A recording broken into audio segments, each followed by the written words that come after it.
विभाज्यता के नियम। विभाज्यता के नियमों में सबसे पहला नियम है 2 से विभाज्यता का नियम। यदि किसी संख्या का अंतिम अंक 2, 4, 6, 8 या 0 हो तो वह संख्या 2 से विभाजित होती है। इसी प्रकार 3 से विभाज्यता का नियम, जब किसी संख्या के अंकों का योग यदि 3 से विभाजित हो जाए तो वह संख्या भी 3 से विभाजित। उदाहरण के लिए हमने संख्या ली 1, 2, 3, 4, 5, फिर इसके अंकों का जोड़ किया जो क्या आता है 15 आता है। 15 फिर 3 की टेबल में 5 बार में आता है, इसलिए जो पूरी संख्या जो होगी वो 3 से विभाजित होगी।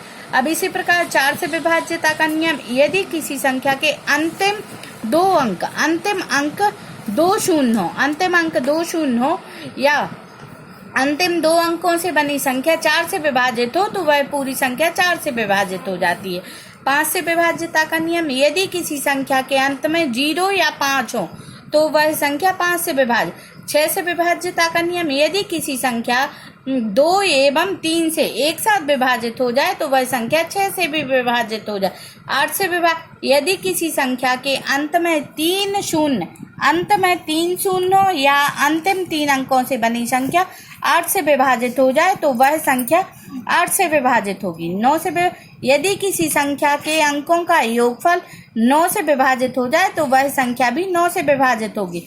10 से विभाज्यता का नियम, यदि किसी संख्या का अंतिम अंक 0 हो तो वह संख्या 10 से विभाजित होगी।